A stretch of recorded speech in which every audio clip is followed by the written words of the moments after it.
Hello, hello! Andrea here. Welcome and thank you for joining me for the decorative floral photo frame today. I'm so glad that we can be together to craft.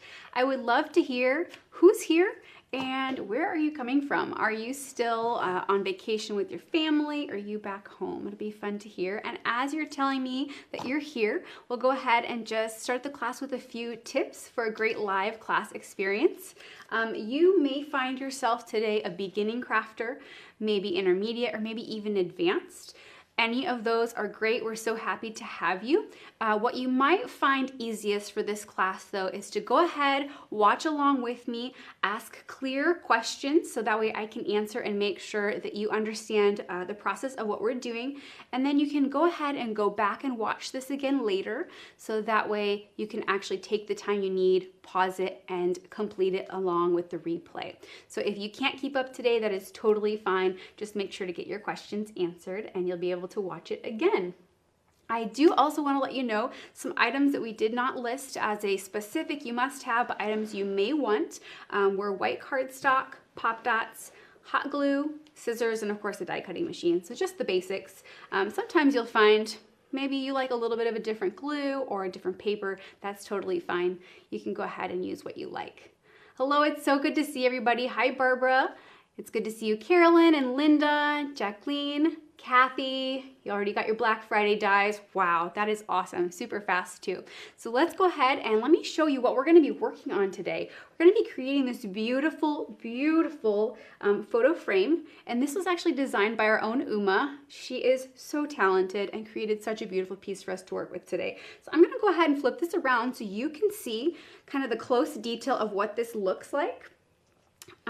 This is actually, you can tell, these are actually tulips, of course, that we're going to create into some flowers. Now, when I open this belly band here is magnetic, and it sits, so when I open our actual frame, the frame can sit on top. So this is just going to be a super, super fun, creative thing that we can create today. So we'll go ahead and we'll just jump right in. I'll set this aside. So the first thing we're going to start with today is actually a piece of paper that is 12 inches by 10 inches. Now, what I want to do, we're actually going to be doing 4 of these. So I'm just going to show you how to do one. I'm trying to create this piece that you saw on your PDF. Hopefully you can kind of see this. This is what we're creating, just so you can kind of see that. So as we're starting this, we're going to be using our score pal, and we're going to be scoring at 1/2 inch all the way down, 1 inch. We'll do 1.5 inches, and also 2 inches. Then we're going to go all the way over. And as you can guess, we're doing the 1/2 inches again. This one is technically starting at 10. 10, 10.5, 11, and 11.5. There we go. Then I'm actually going to take, and I'm going to turn this. And again, we'll do 1/2 inch, 1 inch, 1.5 inches, and 2 inches. Oops.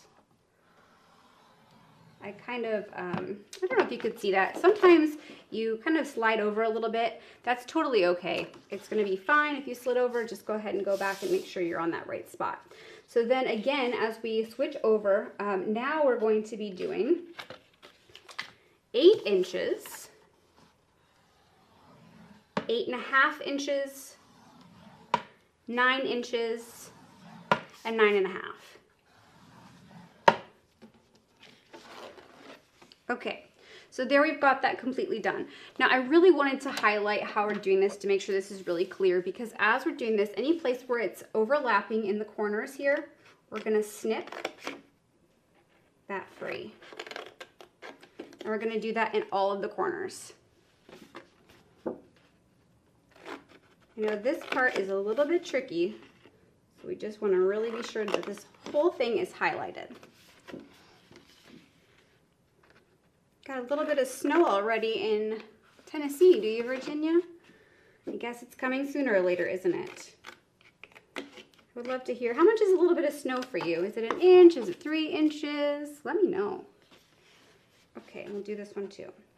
So then as we go in, we have the 12 inches up, facing up. We have the 10 inches on the side. So what we want to do is we're gonna leave this first ½ inch. Actually, let me pull this down so you can see this a little better. We're gonna leave this first ½ inch as it is here. The second one we're going to cut in, and on the top we're gonna cut in as well. And then straight down that middle one that connects them. There we go. Can you see that? So you're going to do that on all 4 sides. So one here, and then as we flip it, one here and one here. Okay. So you'll do that on all 4 of them. Now once that's done, you're actually going to fold all of these. You're going to fold them all in on all the creases on each side. So what we want to do then is, what I like to do first is go ahead and do the long ends, and we're going to kind of curl them all up. We're just creating the base of this. Do you see that? Now I like to hold both of these, and then as I start to do this side, this one we're going to have to kind of squish because it's going to go into the frame here. There we go. So I want to kind of make sure that you can kind of see how that's attaching in there. So it just slid right into it. So we'll do the same thing on the other side. Okay. You just got to be a little gentle with it so that way the other side doesn't pop out at the same time. So then you can see it's completely full and finished. What we need to do though is just add a little bit of glue here where these are connecting, so that way this whole piece stays together. So I decided to use just a little bit of quick hot glue today. So that way it's just going to be a fast setup. Oops. Let's start on this side here. Just a little bit in the corner. I don't want to do too much. Actually, I'm not sure my hot glue gun is quite hot. We'll go ahead and use the Dries Clear glue. Just a little bit there in the tip of the corner. We'll set that together. And then you can do the next side. We just need enough to hold it nicely together. And then of course we'll be adding more glue throughout, so this will hold together very nicely. Oops, there we go, it's sliding right in. Oh no, Kathy, we get to make the whole piece ourselves. So we don't need a canvas today. This is just going to be paper, but it's going to be reinforced beautifully, so it's very sturdy when we're finished. Okay, so that one there is done. And then you would do the exact same thing on a second one. And then you have 2 others, and what we want to do with these 2 others is make sure that we're cutting out a hole in the center. Now there's 2 ways you can do this. If you are at home and you have a really large die cutting machine that's a 12 by 12, you could go ahead and you could actually use the intricate swirl frames. You could use this piece here, and that would be the center. It'd be perfect sized. Or of course, this is actually a 3 1/16 by 5 3/16 rectangle, so you can go ahead and cut that out yourself in both of those. The thing I do want to just let you know is that we are going to be using a frame that has a little bit of clearance, so if your rectangle ends up a little bit larger, it's going to be okay. So now that we have this part, we are ready to continue on with this. So let's go ahead and add the next part. The way that these are going to work is you're going to have one full one and one with the hole paired together. They're going to glue just like this. So we want to go ahead and pick out our photos, so that way we can add our photos first. We're going to go ahead and use some great ones of Richard and Emma Lou from when they were at a wedding recently this year. Now I'm going to just recommend that as you choose your photos, make sure that you're choosing complementary photos to the flowers that you're using. I know I thought, oh, I could use some wedding photos, but my wedding was red, and red does not go very well with pink. So you want to be sure that you're going to be choosing those complementary photos, because that is really going to give you the best outcome for a whole project. So Shelly, you can't stay, but you have a question. When making flowers and putting the stamen in, either wire or string, you end up with a bump on the back, gluing it down. As you're doing this, Shelly, you could actually add your glue on the top of the flower instead of on the bottom. And when you have a chance, go ahead and go back and watch the end of this when you're finished, and we'll make sure to cover more on the stamens later on in the class. I'm so sorry you can't stay, but you'll look forward to watching that later. Okay, let's go ahead and glue this down. Okay, now the photo that you want to choose today, somewhere maybe around like a 4x6 size would be good. I wouldn't be super picky. This one here is quite a bit larger, but the great thing is as long as it's centered in here, if it's even a little bit larger, when you actually are looking through this, kind of looking down or looking to the side, you're only seeing the photo. You're not seeing a lot of the extra white behind it. And so it's still gonna work really beautifully as long as your people are centered. So I'm gonna go ahead and glue this other one in as well. There we go. I don't need a lot of glue, but this dry clear glue is wonderful. Just a little bit goes a long way. Okay. Make sure that looks good. Okay, they're all in there. We're ready to continue. So the next thing I want to do, of course, is I'm going to be creating a beautiful inlay here. I just want to make sure you can really see this nicely.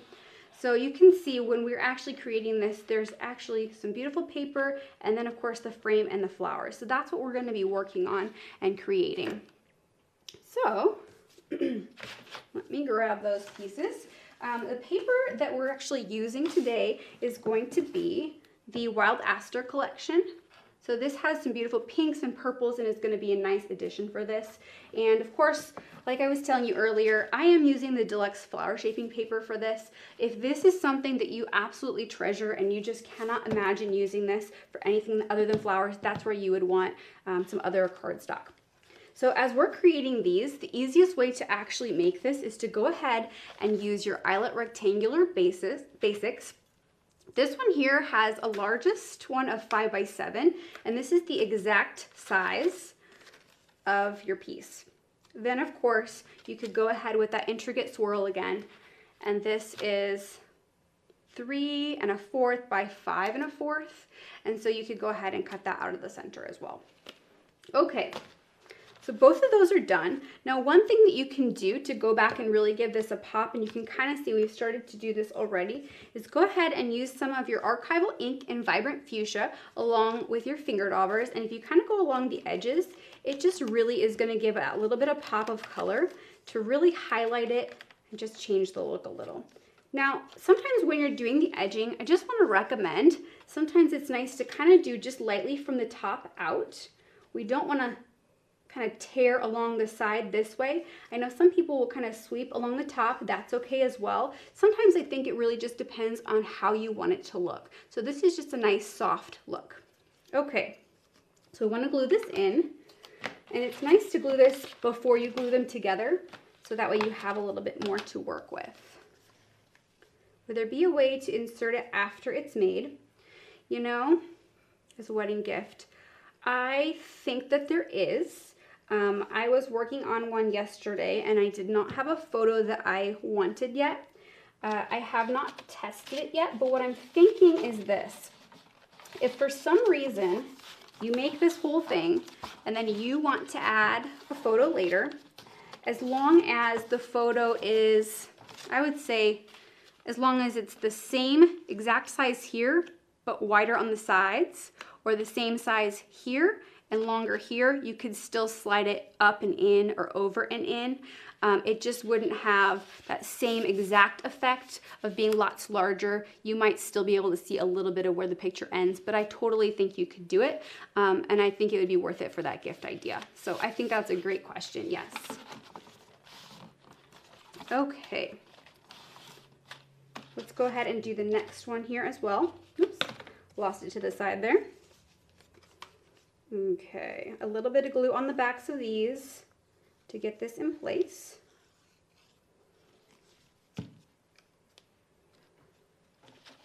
Now, if you find that this is not fitting exact, we did not glue down the sides of these boxes so that way they can kind of slide under a bit, and that makes it really nice to work with.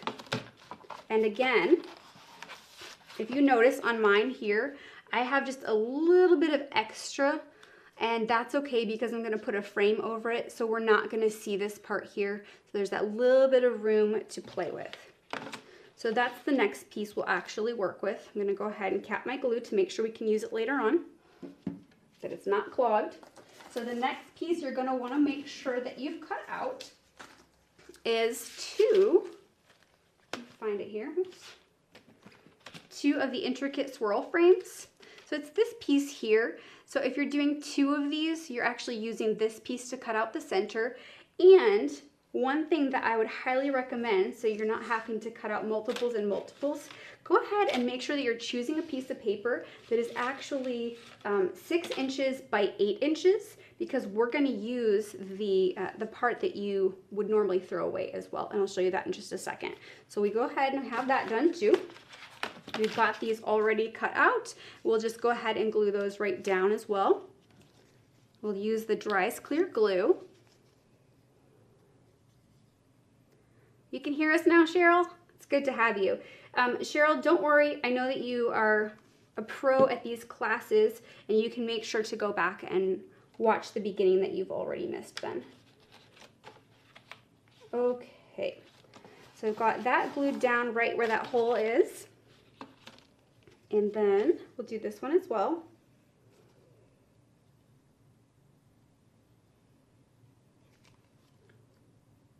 Ooh, my glue is kind of acting funny right now. Hold on one second.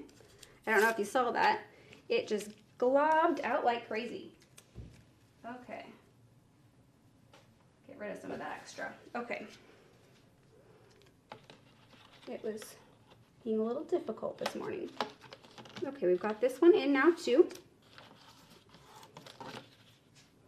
Now, one thing I do want to encourage today, and this is not something I would always do, but I'm actually going to glitter this before we actually move on. Normally, I like to glitter at the end, but because when we're working with this piece, you have so many places it could fall and end up and come out later, I think it's going to be good to do just a little bit of glitter now.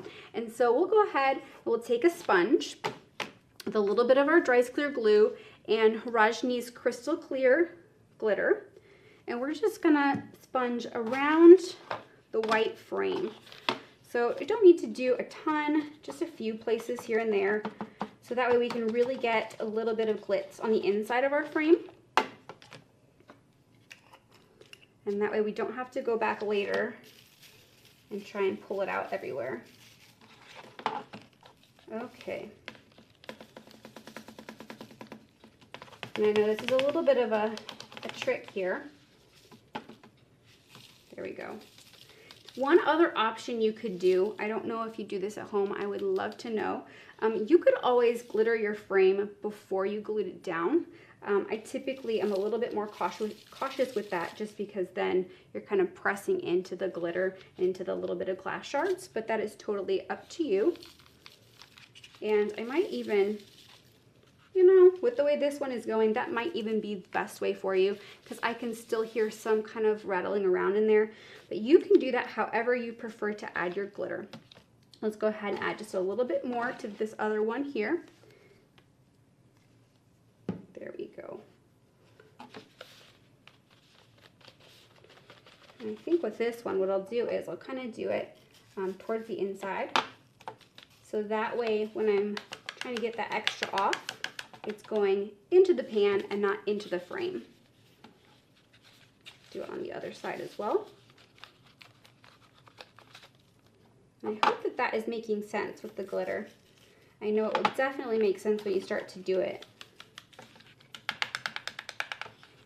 There we go. And then I'm going to do the bottom here.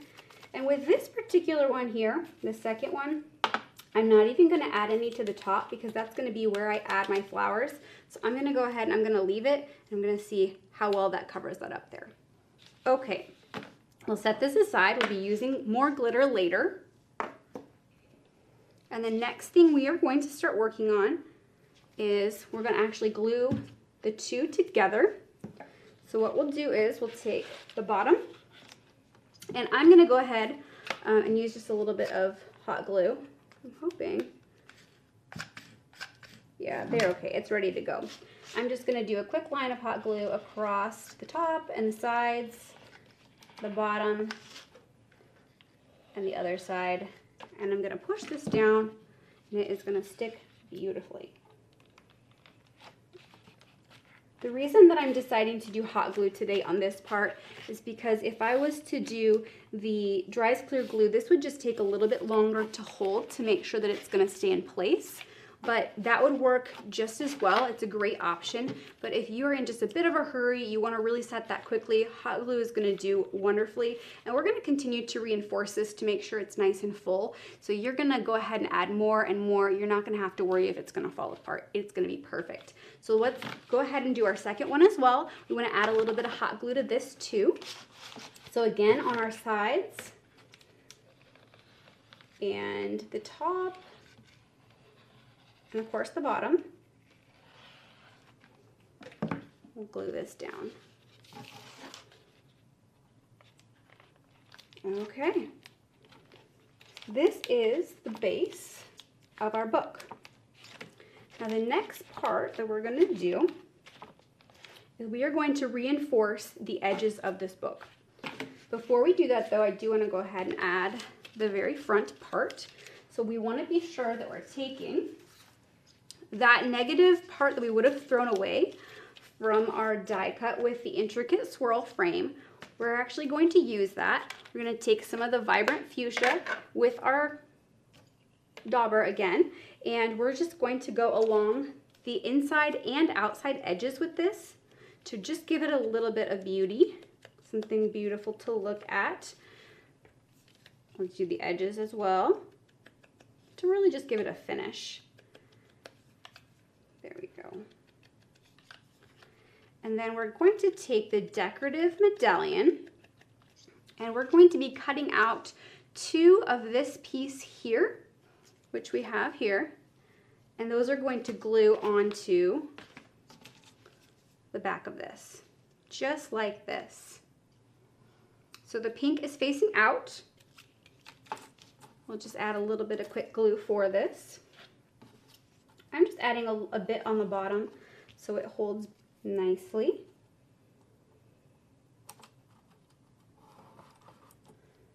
Add just maybe a little bit in the corners so that way it holds on the sides as well. And we'll do that on both of these.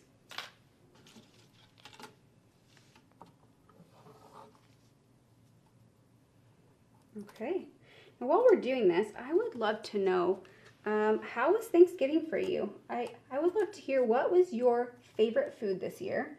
Is it the favorite every year or is it different every year? You glitter in the garage. That's a good idea, Virginia. Glitter gets everywhere, absolutely everywhere. That's some of its beauty and, you know, some of its downfall, and that's totally fine. So Montana is snowy. Good to have you today. And hi, Susan. You think glitter before glue in the box. I really think that's probably the way to go. You'll just have to try it and see which way you like best. Okay, if we're glittering before we glue in the box, we better do this one the same way. And so let's go ahead and do that really quick. Make sure to have a piece of paper underneath you so that way you are not getting your glue everywhere, and glitter too.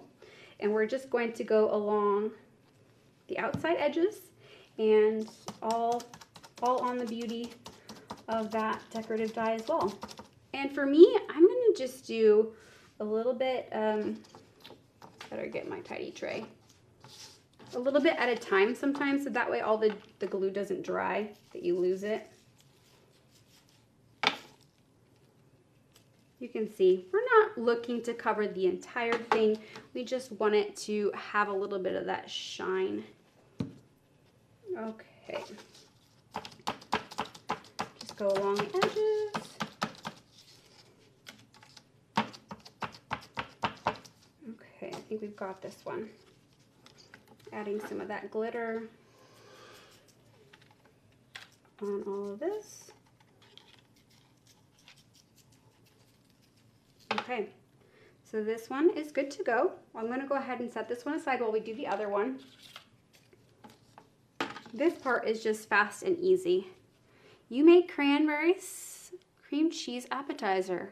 Really? That is a nice way to use cranberry salad. I'm always surprised how many different ways you can actually use cranberries. I know some people actually, they eat it like the jelly. Some people make it into kind of like a gravy. There's so many ways to do that. That's awesome. Okay, I'm gonna keep adding this glitter as we go.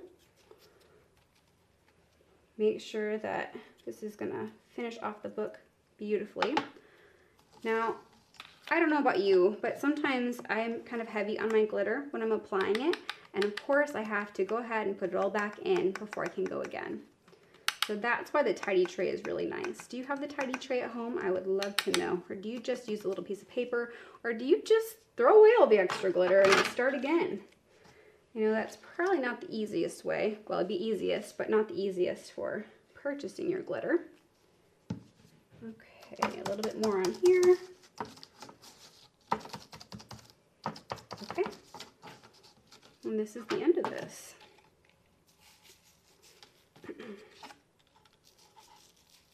Okay, so now we are ready to put these on. Get those out of the way again, all that glitter.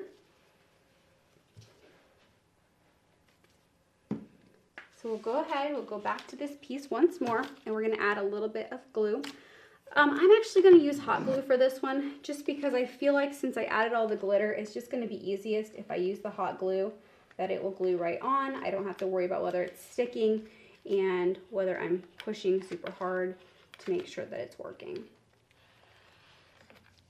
So just make sure that you're getting it right in place.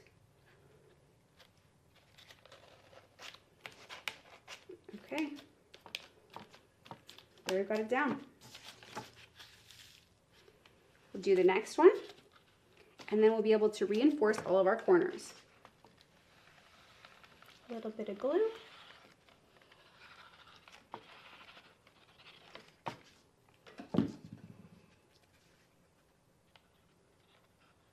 Okay. There we go.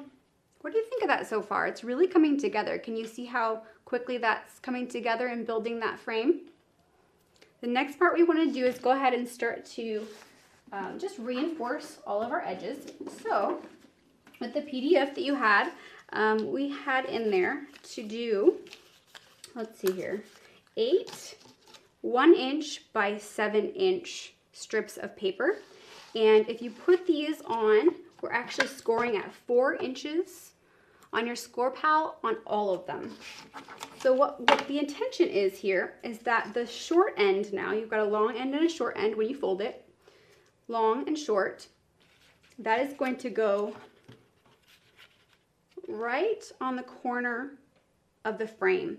And we're going to do that on all of these. Now what I recommend for this part, I like to use actually the Dries Clear glue on this one. I feel like it just really is going to glue this solidly down. The reason that we're doing this is it is reinforcing it, but it's also really going to give it a nicer finishing touch, because when you go to look at the corner of your frame, you're not going to see this here where it's kind of open. You're going to see a finished, nice edge. So let's go ahead and quickly glue all of these together.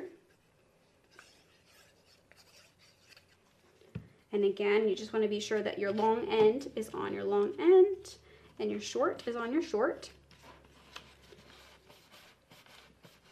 Now, if you feel more comfortable using your hot glue for this, that's totally fine. What I'm going to do here, I just showed you that I was using the Dries Clear, and I did that on this side here. On this side, I'm going to go ahead and use the hot glue. And what I'm doing here is I'm going to go ahead and I'm going to fold it this way. So I'm just feeling like it's going to be a little easier when I go to add my hinges into the Dries Clear glue rather than the hot glue.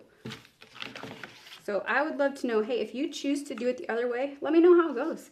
I would love to hear if you found that it was easy and how you liked it. But I know I'm just trying to make this for myself easy but still functional. But definitely the hot glue is going to stick just that little bit faster. So we'll do the next one here.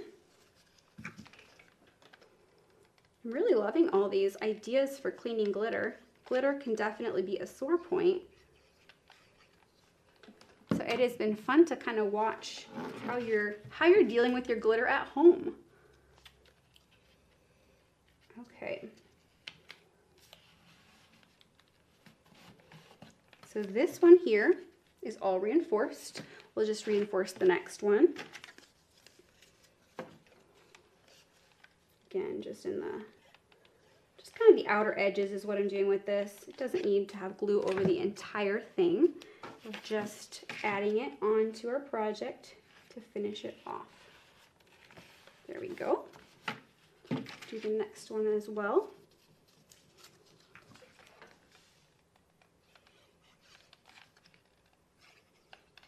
A little bit of hot glue goes a long way.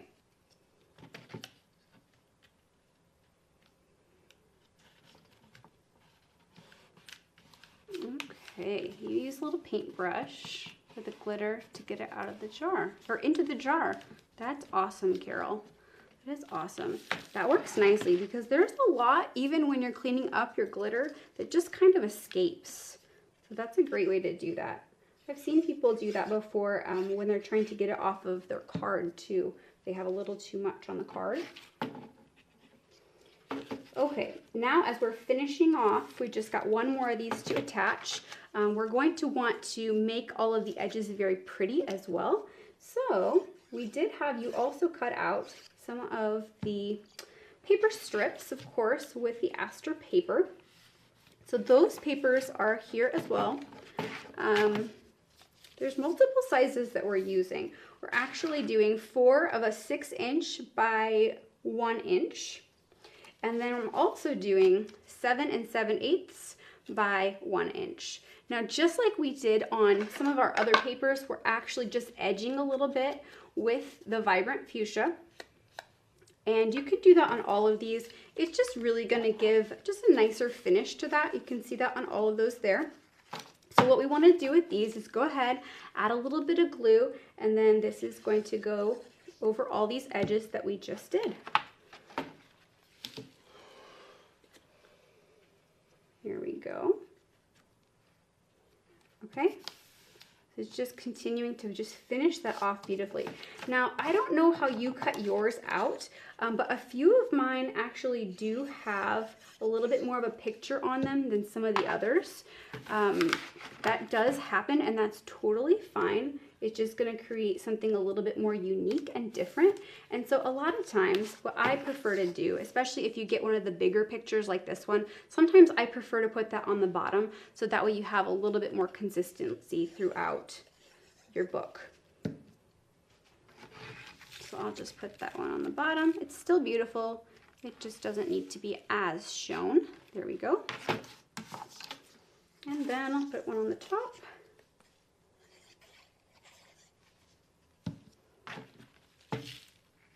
You can still hear that glitter rattling around a little bit in there. I don't know if you can hear it at home. 2 Thanksgivings with different groups. Sounds like fun. We only had 1 Thanksgiving this year. Okay. Then we want to do the other side, of course. We always want both sides to match beautifully. The consistency is what really finishes it off nicely. Okay, so I've got that one. Again, I'll put the little bit of an image on the base. Now, as I'm doing this, I just want to remind you that after class, you can actually, there'll be a link to click to review the class. And that is just such a great way to let us know how you liked the class and also let other crafters know how you liked the class, because it might be one that they're interested in taking and they're just not sure. It's also, as long as you add your review before 12/7, December 7th, of course, this weekend, you're going to be registered, entered to win a $100 shopping spree. So you're going to want to make sure as soon as this class finishes to go ahead, click the link, and leave a review for this class. So we're going to go ahead and finish this up here now.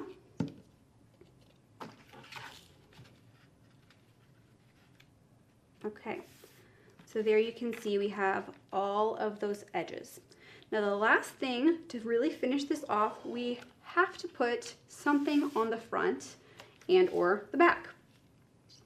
So we went ahead and we cut out, of course, 2 sheets. This is a little bit more of the yellowy paper from the Astor's collection, and this is 7 3/4 by 5 3/4. And again, we really are taking the vibrant fuchsia on this and just edging nicely, so you're really getting that pop of color to really maintain and create the consistency with the rest of our book that we've already been edging. Now, one thing you can do if you like, we didn't do it today, but you could also go ahead and take one of the more purpley papers, kind of like we're using later on. Let me grab it so you can see it. Something more like this. You could always go ahead and layer another one to create more of that look if you wanted more of that pop of color as well. So that is an option you could do. But today we're going to go ahead, we're just going to glue this down beautifully on just a little swirl in the center. There we go. And then the next one too.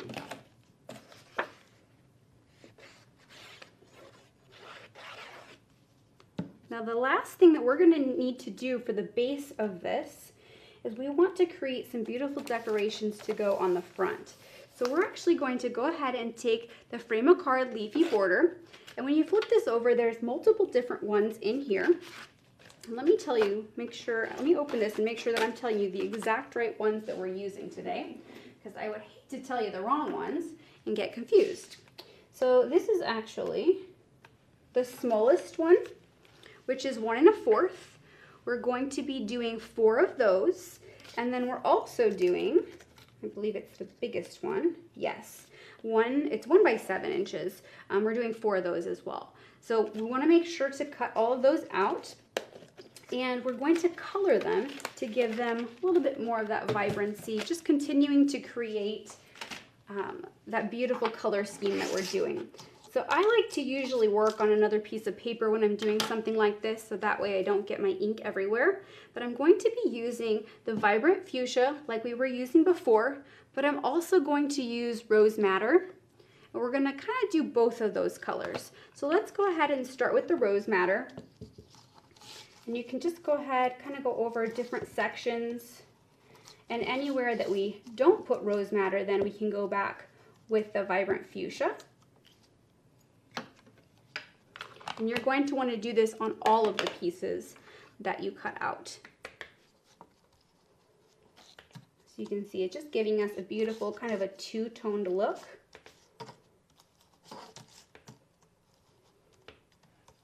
Now I will say this part here is going to take you just a little bit longer than some of the other parts of this book, because most of the book is drying very quickly. But when we color these, we're actually going to be using the 3D crystal lacquer to finish this to give it more of a sheen. Now this one here has a nice more pointed tip. When you're adding crystal lacquer, you have a couple options. You could go ahead and you could brush it on if you wanted. Let's see. Now it's not going to want to come out. Hold on one second. Let's see if I can use a pen. This can get a little cloggy just like our glue can. So it's always good to have a pin to make sure that we can get in there. So like I was saying, you could always brush this on, or you could always squeeze it on as well. Possibly. There we go. And just kind of outlining this, we don't need gobs and gobs. We just need enough to coat it nicely and make it nice and glazy. And then after you add this to the whole thing, you can actually go ahead and sprinkle just a little bit of your crystal clear on here, so that way it's going to have a sparkle as well. Carolyn, which part do you not have in the PDF? I would love to know which part you're talking about.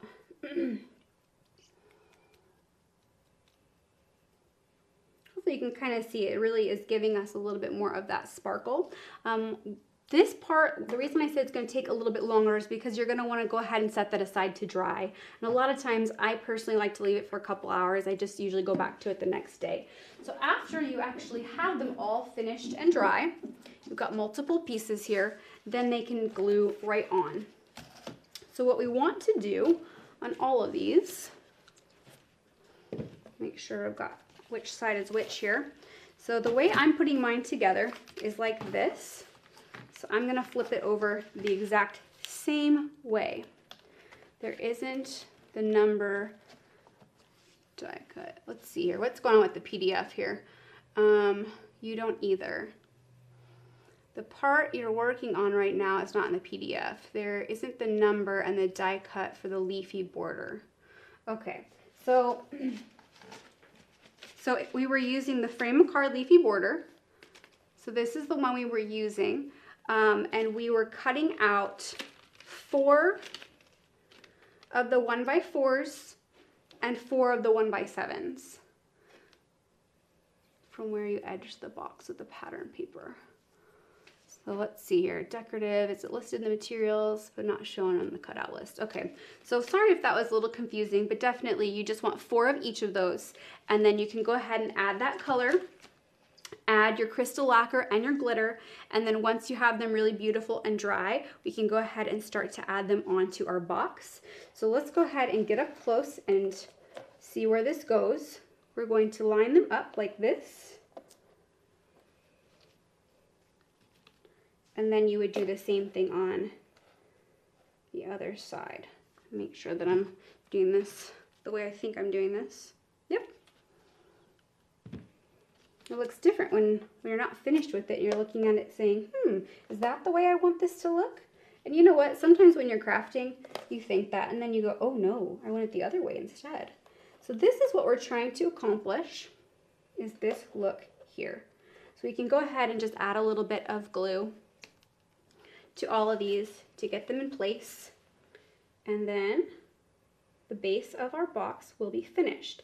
Now I am going to tell you as I'm gluing this, the next and last part to finish this actual box is going to be adding our hinges. Now I've decided that the best option for us in this class is going to be to add the hinges at the very end.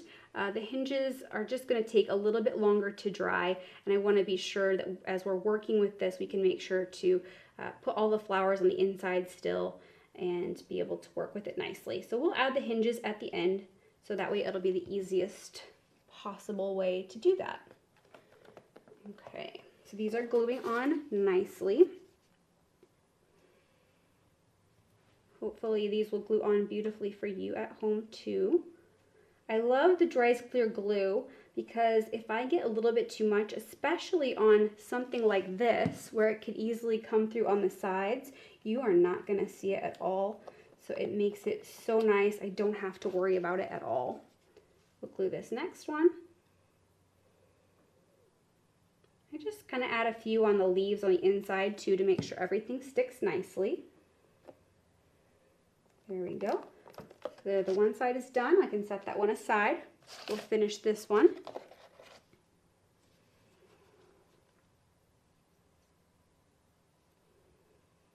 Okay.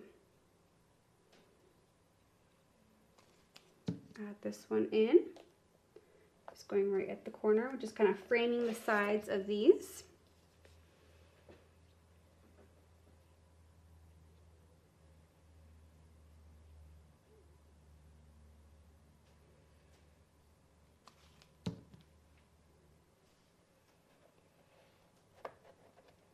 Okay, and then we just have the last two. We'll set this off to the side. The next thing we're going to start working on is the belly band for this project. The belly band is such a fun piece to create.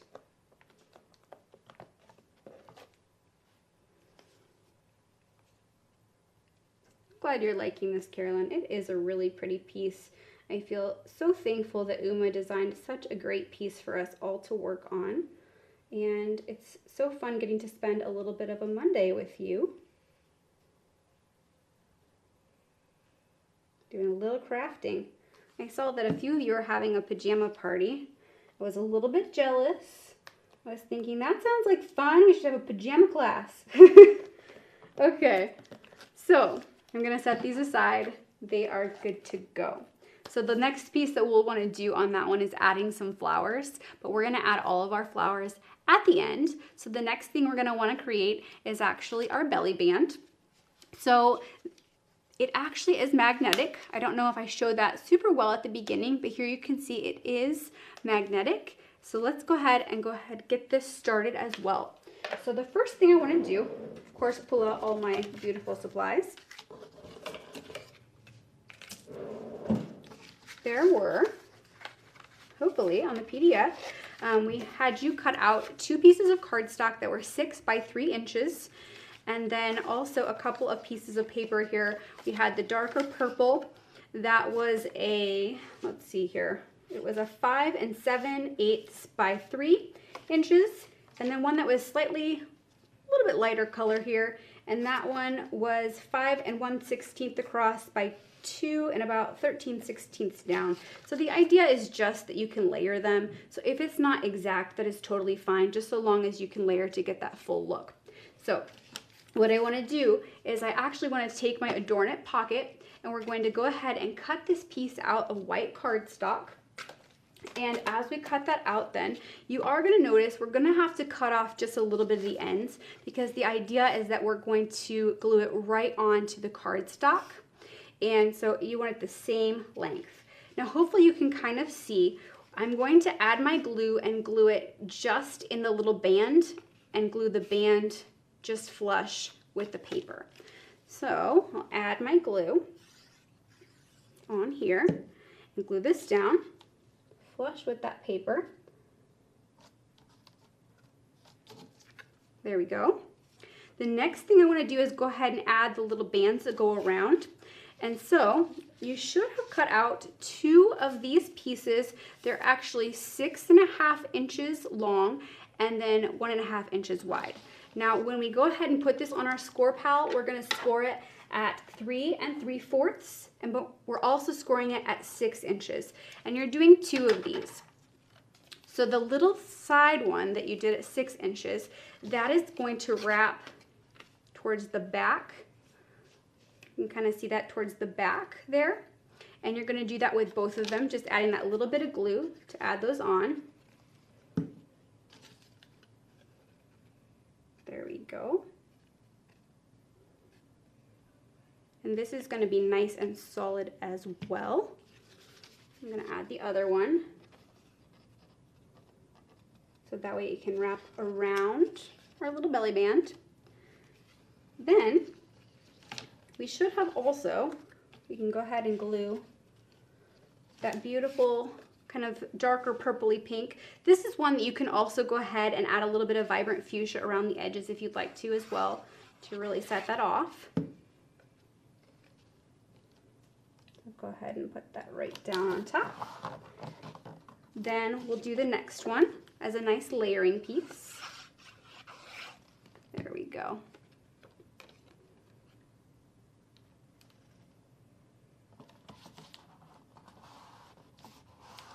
Cynthia, you're liking this as a gift. Awesome. This would be a beautiful gift. The person that you make this for would be such a lucky person. So then we should have cut out 2 pieces of this darker colored paper as well in 3 3/4 and 1 3/8. So there's 2 of these. And then of course we want the lighter kind of yellowish color. This one's going to be slightly smaller. There's also 2 of these. So this is 3 5/8 by 1 1/4, and this is a layering piece. So you'll glue it right on top. And then the same thing with the smaller ones. Again, we have kind of that purpley piece, which we've done at 2 1/4 and 1 3/8.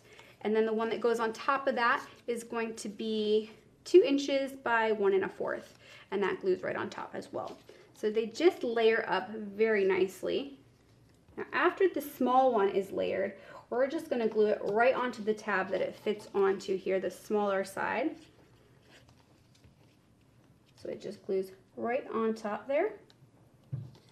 Now this next one, I typically like to wait to glue it down onto the actual paper until after I figure out where I'm putting my magnets.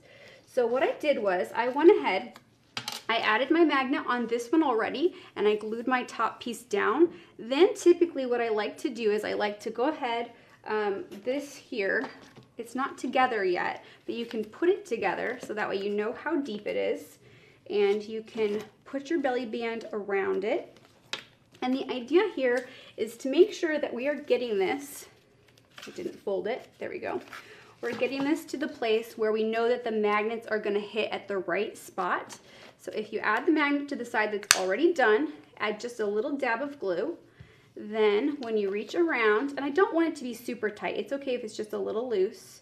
You just dab it down. That way we know where that glue spot is. That's where we want our magnet to be. Then I'll take my magnet off and glue it in that spot.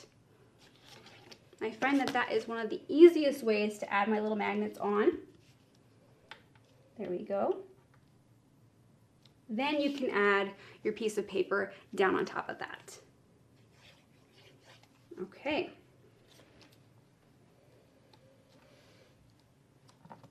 Now I do find as I'm adding my magnet and my glue, a lot of times I do like to hold it for just a couple seconds on the side and then a couple seconds on the top, and then I usually go on kind of the catty corners as well, just to make sure that the paper sticks around the magnet nicely.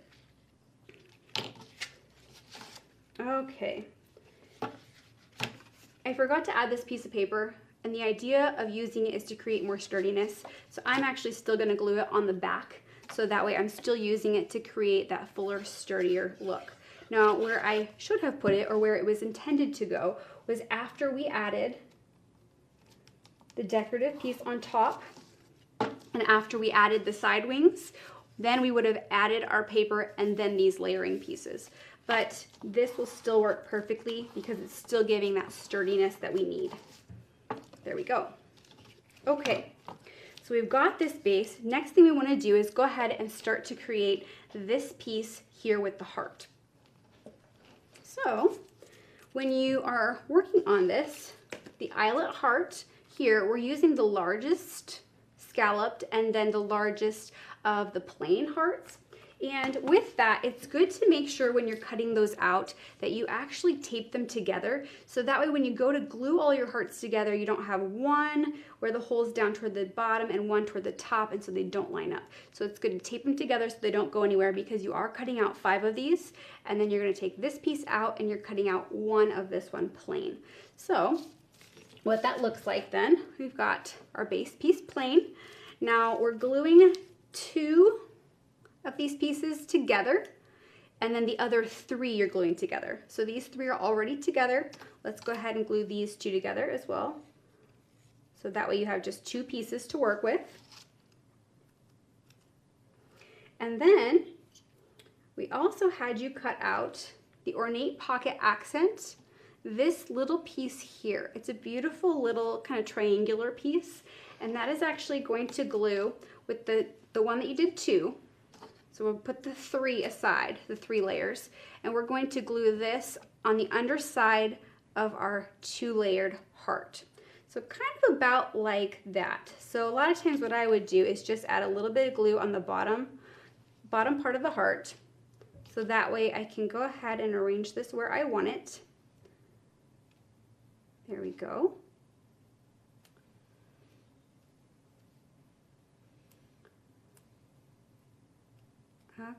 Okay, then after it's on there, we can go ahead and we can actually cut the extra off. And it's okay if you're seeing a little bit of it come out the sides, because this part on the bottom of the heart is going to be covered up by our flowers anyways. So if you see a little bit of it coming out the bottom, it's okay. It's not going to be a problem. So then the 3 that we glued together, we'll glue on the underside here. So this is just making a really sturdy heart. There we go. Now, depending on your occasion, today we're actually stamping off a happy anniversary inside our heart. But if you are doing a birthday or a wedding or just a gift because you love your friend, you can absolutely change that. The one I was working on yesterday is obviously not finished, but I put in the center, "It must be love." So this one's not anniversary, it's just love. So that's always a fun thing to do, to change it up depending on what you're wanting to do. What I do recommend is, as we put this down, the one I am using, like I was saying, is Celebrate Love Sentiments, and we're using the Happy Anniversary here in the middle. The one I used on the other one I just showed you was It Must Be Love. So that is totally up to you how you want to add and adorn the sentiments. But I am using the Vibrant Fuchsia, and the way that I find it easiest when we're doing this is to go ahead and put the decorative piece on top so you kind of have an idea of how much space you have to stamp.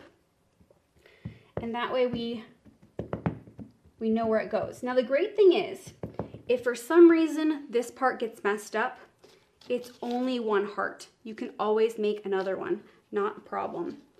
Now, let's see here. I am going to just move my score pal for just a second while I stamp this off, because I want to be sure that I have an even surface to get this look. So let's make sure, there we've got it. We'll stamp that off, okay? And then you can go ahead, put that on top. It goes in there so nicely. So then that will actually glue right on top. So let's pull this back out. Okay. So a little bit of glue to glue this together. So tell me, what is the sentiment you are going to put in the center of your heart? Will this be anniversary? Will it be wedding? Will it be birthday? Will it be I missed you? That would be a fun one too. Okay, so the next thing I want to do is actually add this onto the belly band. So you kind of can choose how far up you want it. And actually, before we do that, I better just add a little bit of color here. We're going to add a little bit of the Vibrant Fuchsia, just edging on our heart, kind of just down to the side. And while I'm doing this, you can add it onto this piece as well. Doesn't have to be a ton, however much you like. Okay. Now, we had on here some strips. I also said as an optional pop dots, totally up to you. I know when Uma was creating hers, she went ahead and kind of used foam strips, and that worked out really nicely. The one I was doing yesterday, I did some pop dots. I think sometimes it will just depend on how much, I would say how much depth you're getting from what you're using, because you do want it to be just a little thicker, so that way it's going to give you just a little bit of height. So let's just pull off all those stickies. You like the It Must Be Love? Oh, me too. That's a good one. Yes, this would be great for Valentine's Day. You're right. This would be a fun one for Valentine's. The great thing is, I mean, you could theme it for anything really. So you could do one for Valentine's, you could do one for Thanksgiving, fall. If you do Christmas, you could do a Christmas one. Lots of different ways you could create this. Okay, so after we take these off, we're gonna go ahead and pop this on. Now we wanna get a little bit of height here. So if you see, I'm gonna go ahead and turn this way to make sure you can see this well. I'm actually going to cover all of these swirl parts here. There we go. Okay, so I don't know about you, but the next thing we need is flowers. Now the only thing I do want to hit on before we move to the flowers, one last just little bit of tip, if you will. You can do what you like with this. Everybody's going to choose something different probably. I actually am on the side just snipping off a few of these just on both sides, and the reason that I have decided to do that is because when I go ahead and add my beautiful frame on top, this also has a lot of lace, and I just felt like it would have less likelihood of catching just on that very side if I just trim the sides. But again, that will be your preference, and maybe the way that you create it, maybe that won't be an issue, but just an option if you feel like it's just getting you just a little bit. Okay, so we'll set this part aside and we're ready to make a few flowers. So I don't know how you typically like to do all of your flowers, but what we had you do was we decided to do some posies today, and of course some tulips and some leaves. So when we're stamping these off, we're going to be stamping off with this one. You can see with the smallest posy, we're going to be stamping 2 of these with our buttercup. We're going to be stamping 2 of these with the vibrant fuchsia, and then we're also going to be doing the second smallest. We're going to be doing 4 of them again with the vibrant fuchsia. And then you'll be stamping off these beautiful little leaves in this package as well. And we'll be doing 6 of those in olive. And then we'll be using the olive again to do the leafy accent. And we'll be doing 3 of them with this piece here with the swirls. So after you stamp off all of those, you are also using, of course, some tulips. So when you go to stamp your tulips, I'm not sure that we specified the sizes of your tulips, and I apologize for that, but we are using the 2 largest sizes today. So what we're going to do is we're going to be doing 6 of the largest ones, and again, that's going to be in the vibrant fuchsia. And then we're going to be doing 4 of these kind of medium size, or for us it's going to be small, but it's medium for the tulips. And we'll be doing 4 of those in the vibrant fuchsia as well. So what I decided to do today, and I don't know if this is something you like to do at home or not, I would love to hear what you like to do, but what I decided to do was stamp them all off at once. The great thing is with the deluxe flower shaping paper, this is a 12 by 12, so you have lots of room to play with. And I know it can be super easy then to just sit down with your favorite movie and color. So if this is something you love to do, tell me. I would love to hear about it. And let me go ahead and show you how we're going to color a few of these. So the first one we're going to work with is going to be our buttercup options. Teresa, I'm sorry, I didn't get your question about the crystal lacquer. A foam brush, you could use a foam brush to apply it. I think that there's a lot of ways you can apply the crystal lacquer. What you want to find is the way that you feel most comfortable that is producing that result that you're liking. So for me, like when we did the necklace class, I have just always squeezed it on, and that's just worked out really well for me. But I know a lot of people that like to brush it on, and that does do a lighter coat. Some people, when they brush it on, have to do 2 or 3. With this one, you only need to do 1, whether you're brushing it or squeezing it. So you just do whichever you feel like is most comfortable for you. And it would be great if you would share what you find works the best. And was there another question? No. Thank you, Teresa. Okay. So we'll go ahead and go back to our coloring then. We're using our finger daubers, and with the buttercup, I don't know if you ever kind of sponge off on the side, but it is nice to do that. So that way you know whether you're getting too much or not enough. We're just lightly coating these, kind of starting in the middle, doing a circular motion out to the edges. I am not trying to get a super vibrant color on these. I just want a hint of color. Okay, so that is super easy. We'll do the exact same thing with all of the buttercup flowers. So then we're going to go ahead and move on to our beautiful little leaves. And actually, I'm going to move this like this, so that way you can see we're coloring both of them the same way. We already stamped them in the olive, and so now what we want to do is go ahead and we want to use leaf green. So leaf green, we're just going to go over all of our beautiful leaves. Just kind of a light, again, circular motion, making sure that they're coated beautifully. And it's okay with this first coat if you get a little bit of extra white kind of showing, because we are going back with the olive to add more color. And these don't all have to be exactly the same. No leaves or flowers in nature are going to be exactly the same, so these don't have to be either. But again, just like I'm showing you, just kind of a light coating. This isn't something that we need to spend a lot of time on. That is one of the great things about coloring with the finger daubers. It's a fast and easy technique, and it's very forgiving. A lot of times when we make mistakes doing this, after everything is colored and shaped and glittered, you cannot even tell. So you don't have to worry about it. Then we'll go back with our olive, and we're gonna go ahead and go in kind of the areas that are lighter, or just an area where you want more two-toned, and we're going to add more of this color. You see already how nicely that's giving us that two-toned look.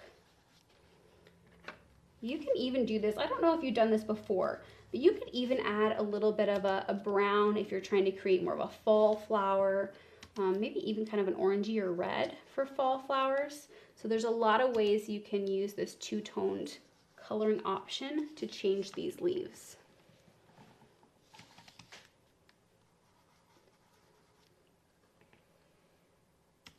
Okay, what do you think of the leaves? Have you done them before like this? You love this paper. Yes, lots of flowers at once. It just makes it simple, doesn't it? You hate to clean the stamps. Thank you, Virginia. I hate cleaning stamps too. Absolutely, this is the best way if you don't want to clean your stamp all the time. Okay, so there we can see we've gotten lots of beautiful color on this one. So the next one we're going to be coloring is going to be these beautiful little posies. So let's turn those so we can see them a little bit better. Now these are going to also be kind of two-toned. We're going to be actually using the Tea Rose. This is just a really great neutral. It has a little bit of a peachy look to it, but it works beautifully on these flowers. So what I want to do is I want to go ahead and start in the centers and kind of work out towards the edges. And again, this doesn't have to be super, super vibrant, but I want to be able to see it a little bit. There we go. Out toward the edges. And you can see as I'm just going on more of these, this again is just a super fast, super easy technique. And I'm doing this Tea Rose to the small and the larger size of these. There we go. Now after you have all of the Tea Rose, then we can go back with our Rose Madder. And we're just going to be using this on, oops, my hot glue fell over. We just want to use this on the edges or kind of the tips here, just to give a little bit more of a blended look. Now, if you would feel more comfortable doing the edges after you cut it out, you absolutely can. The nice thing about doing it before is just that you're able to do them all at once. But I think it will just be your comfort, and also sometimes when we switch to coloring after cutting out, sometimes it's because we're trying to get more vibrance depending on what we're creating. But with this one, I think you could do it either way and it would work beautifully. There we go. Just kind of hitting those edges.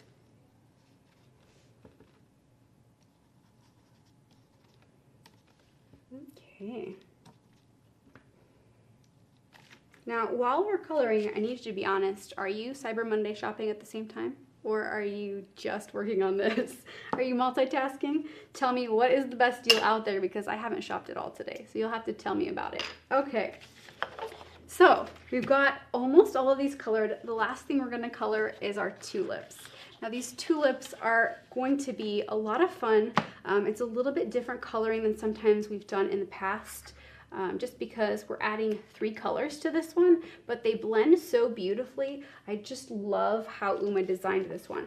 So just like we were doing on our posies, we're going to use the Tea Rose and we're going to start in the center and we're going to blend out toward the edges, and we'll do that on all of these. Now for this one, I like to kind of start in the center and then do each petal. But if you want to do a big swirl, you absolutely can. I just find it seems like it stays a little more even for me if I start in the center and then I pick one petal, doing a circular motion, pulling out towards the edges. There we go. And hopefully that makes sense and it works well. You're concentrating, Cynthia. Well, good. I hope that I'm answering all the questions and that you're not feeling confused or anything like that. You're doing some machine embroidery while you watch. Cheryl, that's impressive. I don't know how to do that, but I would assume that would take some concentration. You're probably very good at it. Okay. Well, as we are pulling this out, you can see, and again, I'm doing this on the large tulips, but I'm also doing this on all of the smaller tulips as well. Now I do want to say, I don't know if you have loved your finger daubers to death to where you feel like they're starting to kind of crumble a little bit. That is just kind of how finger daubers wear. So if you're getting some little kind of round fuzzies, if you go ahead and take a little scissors and just give it a little bit of a haircut and trim those off, you'll be able to continue to get more wear out of these and they'll last much longer. So I did get a few of these as well. So after you do have all of the tea rose, we're gonna go ahead and take rose madder. Now what we did on this one was we took the tea rose and we started in the center and we worked out toward the edges. Now we're gonna take the rose madder, we're gonna work from the outer edges in towards the center. What that's going to do is it's going to give us two-tone, but it's going to blend those colors really beautifully. So we'll go ahead and do that. And with this one, I definitely like to make sure that I'm daubing off on the edges before I go into the center, because as you can see there, that just came off really, really dark, and it's showing me that I did not trim my little dauber from before. And so I'm getting a little bit of kind of like a fuzzier look. You'll kind of know if you need to trim it. There we go. So we'll go kind of from the outside towards the inside, really blending those well.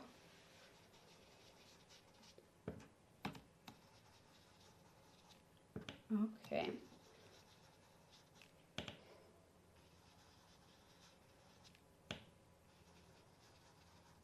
You can see just how nicely that's turning out. Of course, they're even more beautiful once we cut them because you can't see all the extra around the edges. Okay. So there you can see how all of those are coming together. So of course, the next thing you're going to want to do is go ahead and cut everything out with the coordinating dies. So of course, we'll use the Perfect Posy dies to cut out the posies. We'll go ahead and use the leafy accents, of course, to cut out the leafy accent stamps. And last but not least, of course, we'll want to make sure that we're using the Tulip Time die to cut out the Tulip Time stamps.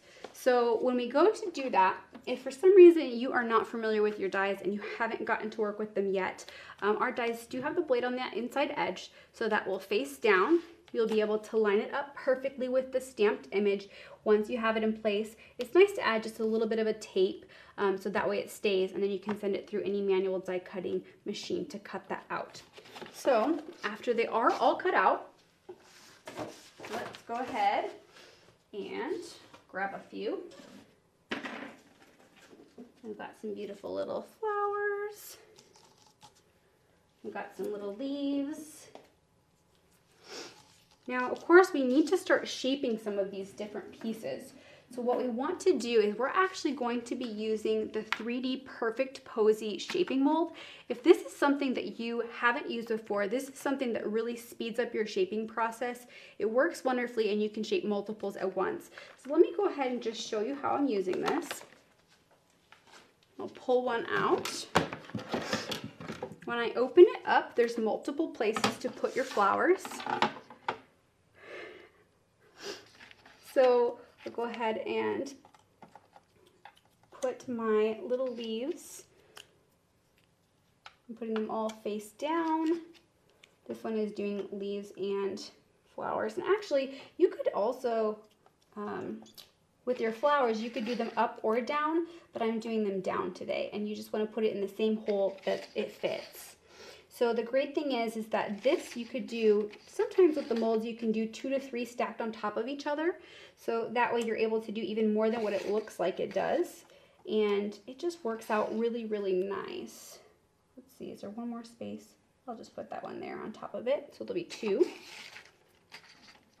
And is there another space for this one? Double that one as well. Okay. So after you've got that on there, what you want to do is spritz just a little bit of water to break up the fiber. You don't want to drench it because then your flowers will come out kind of falling apart. And nobody wants that. So we'll go ahead and we'll just put this on top. And then when you go to put it in your die cutting machine, you can send it right through. I can get this to go through so you can see how that works. There we go. Now while that one's going through, you'll also send your leaves through the leafy accent shaping mold as well. So that way those are gonna go through just lickety split as well to create a beautiful shaped leaf every time. So let me pull this out so you can see how this works. So when we pop these out, they're all already shaped. You can already kind of see in there, they're just molded right in. So I'll just pull them out. Okay, and then I'm gonna go ahead and pull out my shaping mat. So that way when we go to use these flowers, peel those apart. These flowers already look amazing. If you still wanted to poke in the center of them to give them a little more shape, you absolutely could. But this mold is doing these flowers just amazing. So I don't feel like we even need to really do the center, but that is totally up to you. Now I do want to show you how we're putting the stamens in the center of the flowers. You love the molds, Florisa? Yes.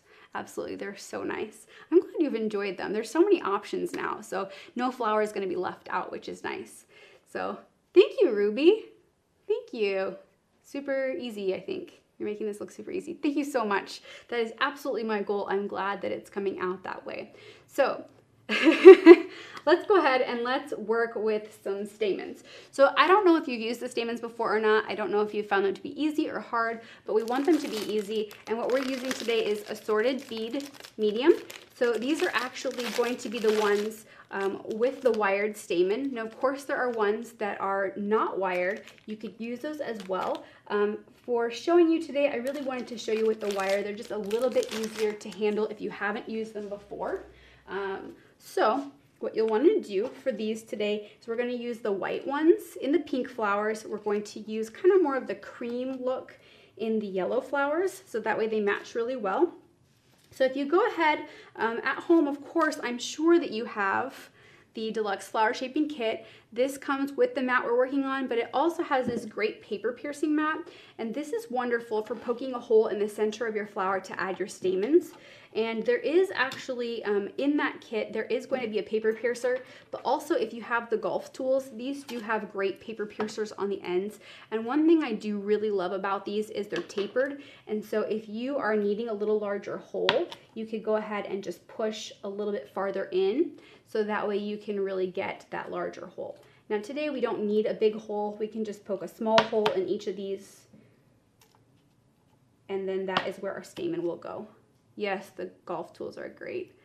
Virginia, you saw the calla lilies, did you? They are beautiful, and that mold is wonderful. You are going to absolutely love that one. And the leaves in that collection are amazing. So I'm so glad that you've seen that sneak peek and you are loving it, because you will. You'll want it, absolutely. Okay.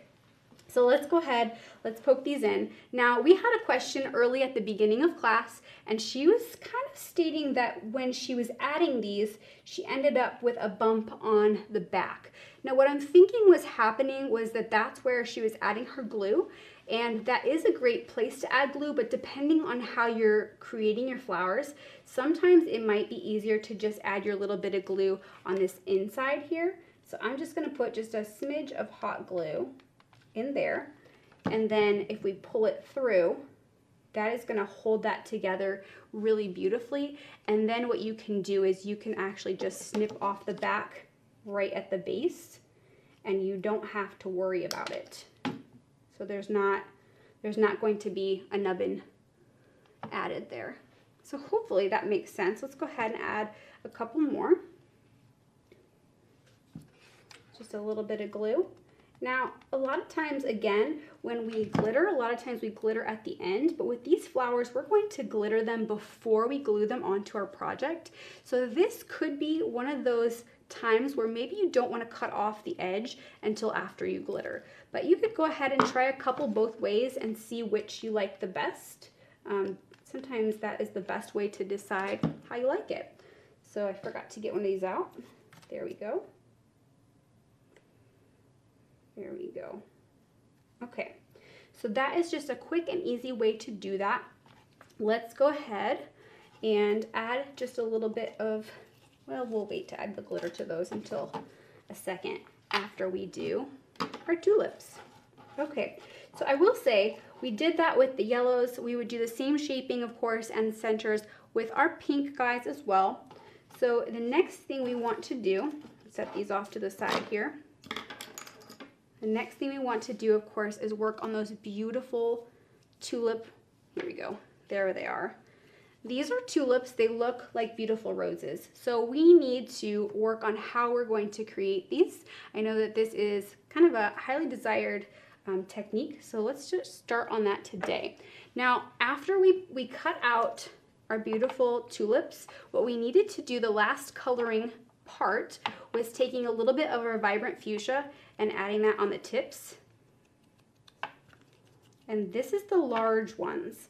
So we're doing this on all of our large ones. There we go.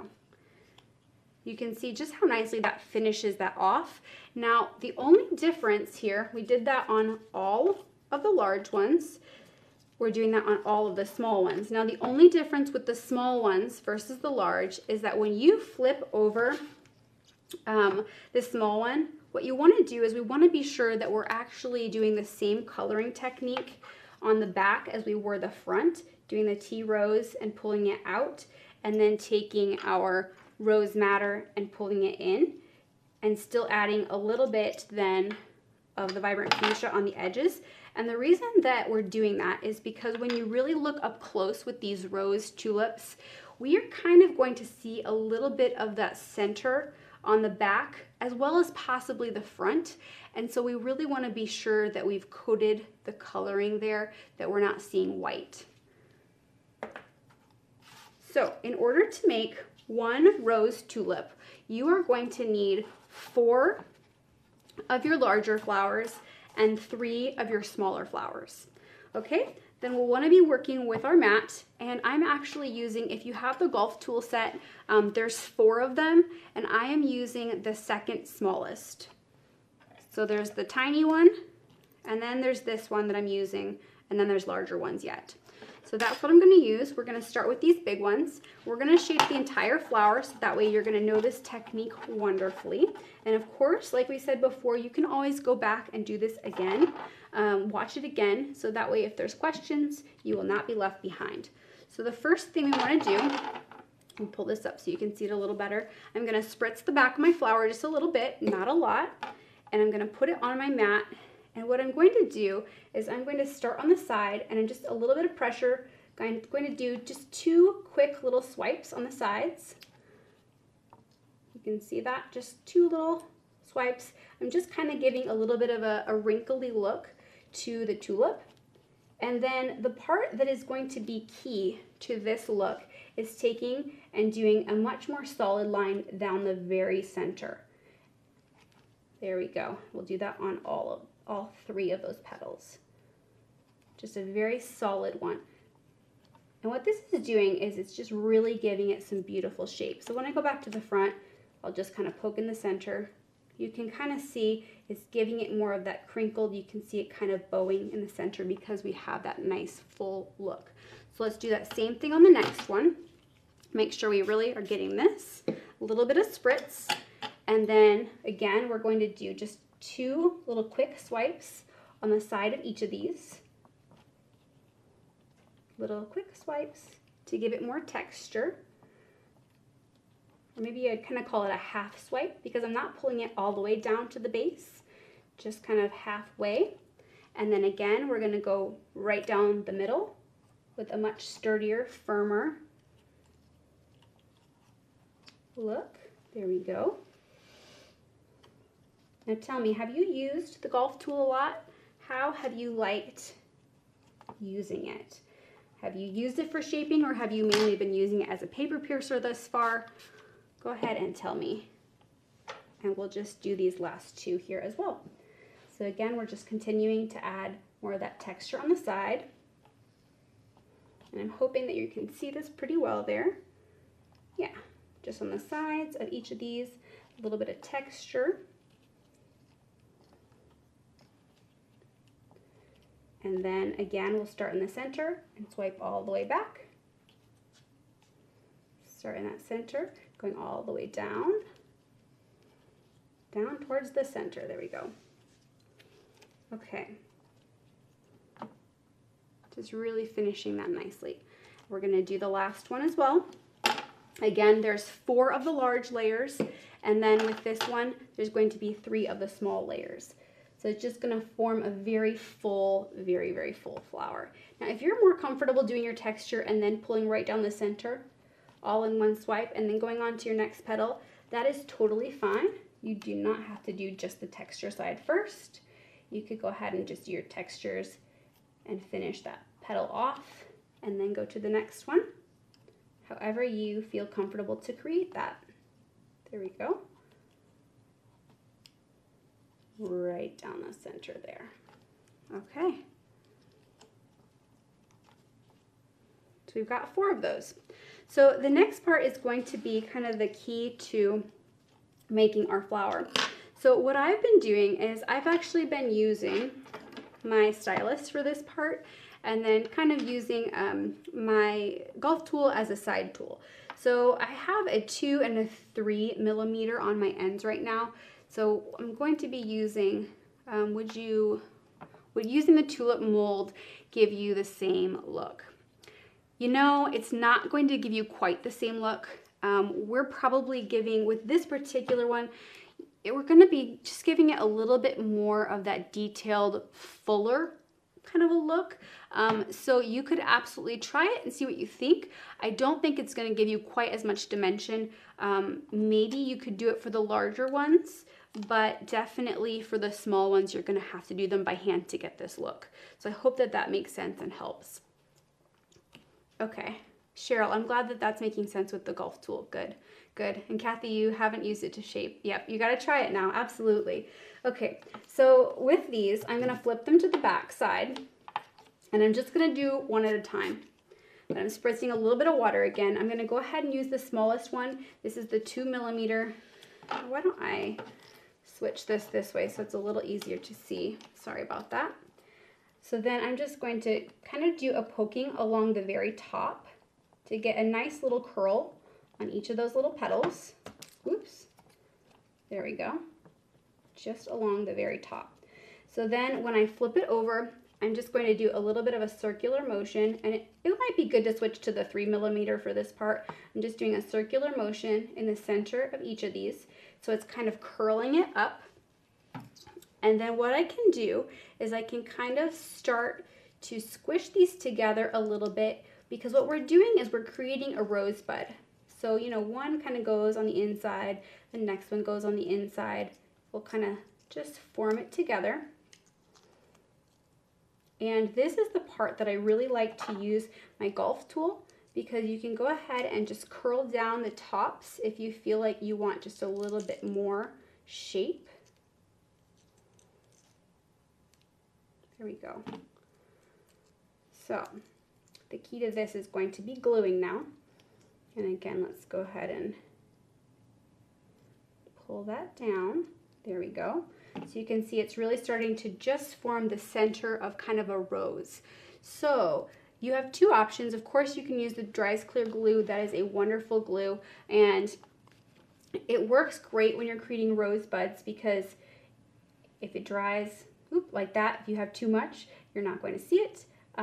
It does take just a little bit longer to hold it to dry, and so sometimes people have opted for the hot glue before. You just have to be a little bit more careful, because if you get too much, you are going to see it. So there you go, we've got that part. So let's go ahead, we'll kind of set this one aside and work on the next one. So the next layer, we're going to start shaping it the same way that we just did, with a little bit of water. Again, with the 2 millimeter, just poking on the sides, kind of on that just outer edge, down the side just a little bit. And then when I flip it over, I'm going to switch to the 3 millimeter, just doing that little bit of a circle right at the base, just giving us some nice shape. You can even push in the center to kind of pull it up a little bit more. And then the idea is that this will glue right into the next one. So typically when I'm doing this, I like to just add a little bit of glue on each petal and in the very center. So it just gives me kind of a security that I know it's all going to glue together. And then again, this is a nice point where you can go ahead and pull your golf tool and kind of pull your little top guys down. Put put that back in there. There we go. But you can quickly see how fast that's going to start to really come together as a rose. So hopefully you can really see that well for that rosebud. So of course the next one is the last one for the center, and once again we're going to shape it exactly the same. So the 2 millimeter just along the base. Now I would love to hear, while I'm finishing this third one, is this part making sense to you with that little tiny rose, or do you want to see just the very, very center one done again? If you're feeling like it's making sense, we'll go ahead and move on. But if you want to see just that part once more, we can always do that. Just let me know. And I'm just going to add just a little hot glue to get this one to go a little faster on here. And then this one doesn't have to wrap up quite as close. It's going to start to pull down a little bit more. And then it will glue, of course, into one of the larger ones. So the idea now is to just continue to create your base with all four. So you can see we've got 3, and now we've got one of the larger one. So let's go ahead and keep doing the larger ones. So right now I'm just going to glue just a little bit in the center, and I'll just do this one on the side kind of.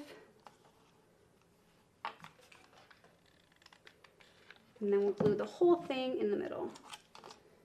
So I think that the center of that tulip, using the tulip mold, yeah, I think the center was making sense, it looks like. So if for some reason you feel like, oh gosh, I need to see that again, you can always, of course, rewatch the video to see that. But this, you can see, just really pulls together so fast and beautifully. Now, of course, as we've done this, if you use your stylus or your golf tool when you're assembling these to hold it together while the glue dries, it's a great way to not burn your fingers, not smash your flower, not move all the glue. Thank you, Carol. I'm glad that that made sense.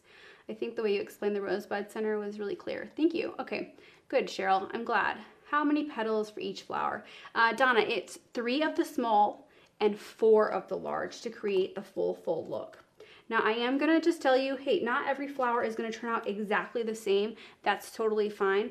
I don't feel like I've ever done one of these where the center is exactly the same looking, and that's fine. That's just the way it kind of turns out. Maybe after you do a few, you'll get kind of a technique down where you feel like you can, and I would love to hear kind of what your technique is and how you feel like that works to kind of create that same look every time.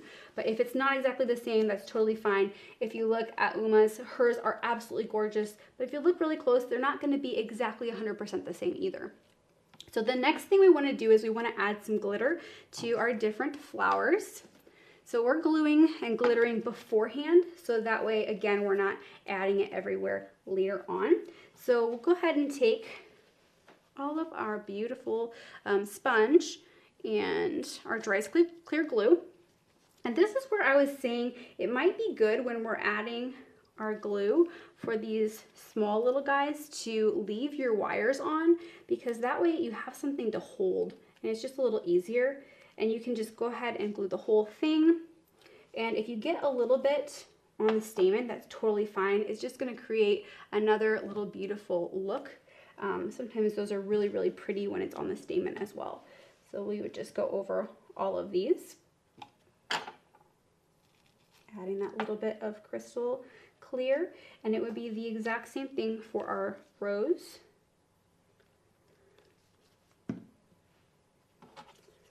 So we would just kind of go over all the tops, just really getting in there.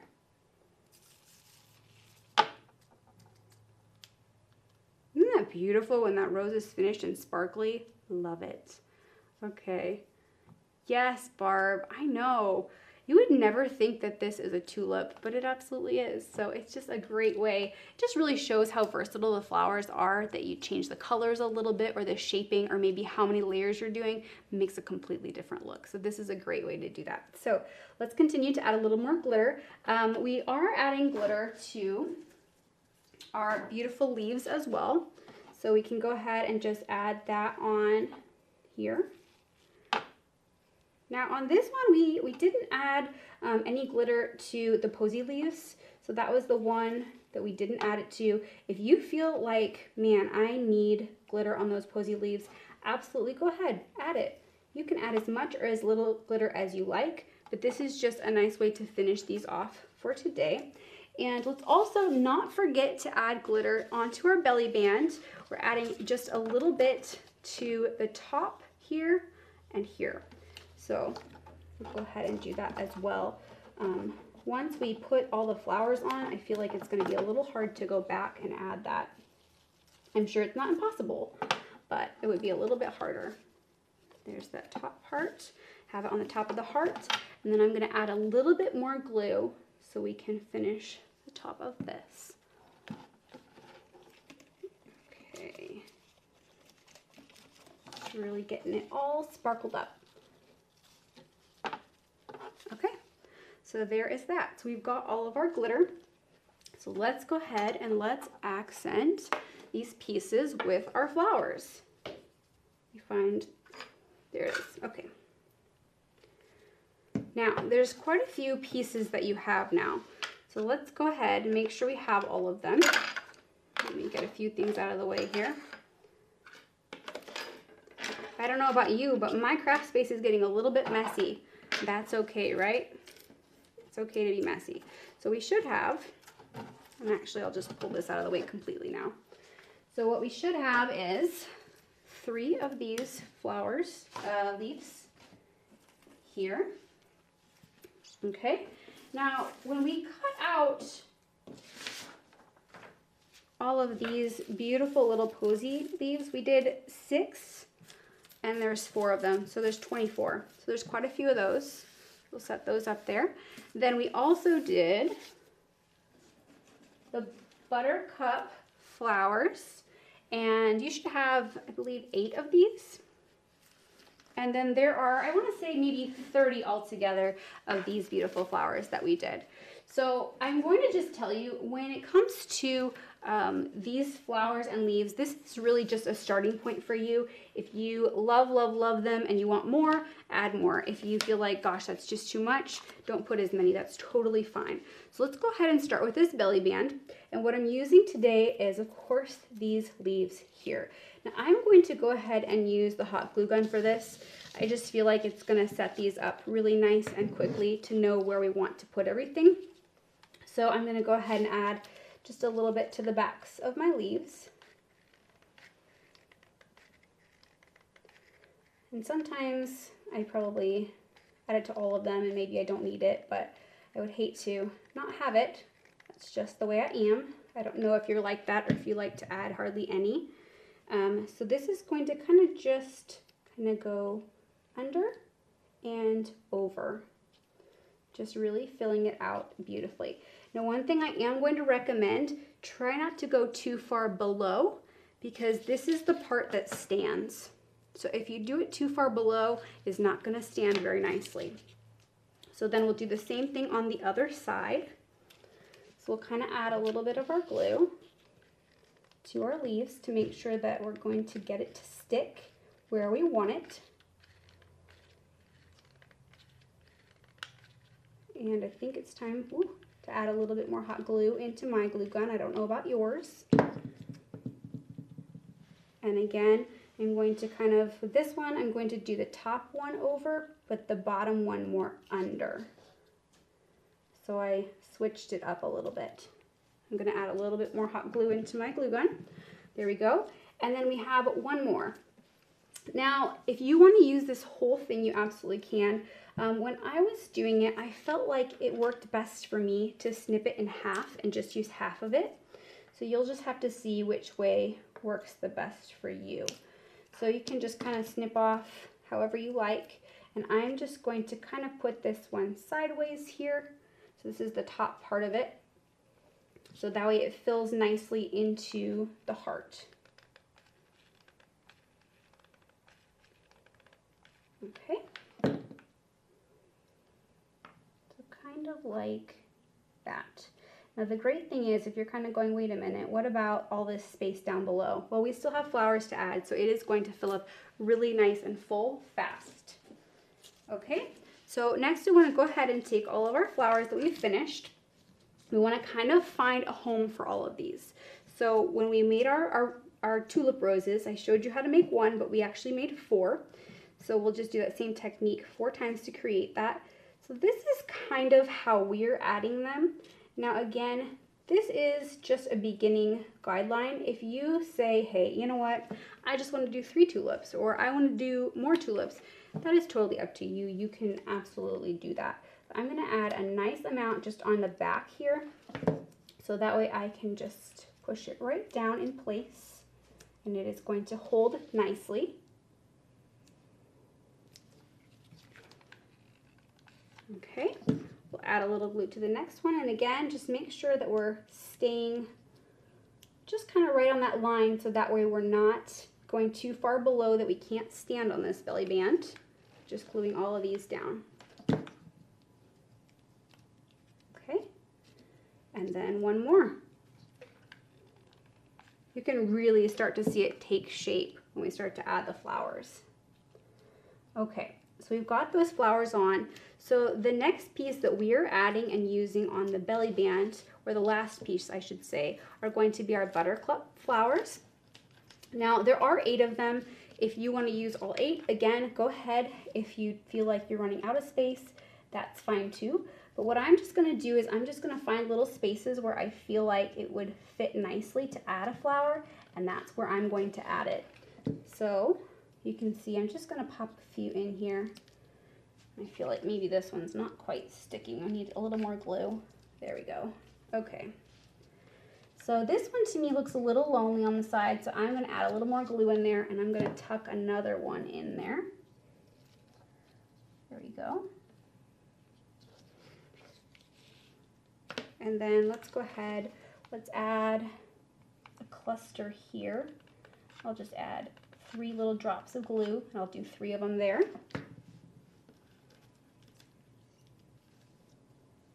Let's see, 1, 2, and 3. There we go. You can kind of see that, how nicely it's coming together. Let's add one up here as well. This part is kind of just fun. It's just, there's not a specific rhyme or reason. You can just add them to any place that feels like there's a little space that would fit nicely. And then I'm going to go ahead and add one, let's see here, add one right in here. I'm going to use all 8 on this one. We'll tuck that one in. And then the last place I'm going to add one for this is going to be right up here at the top.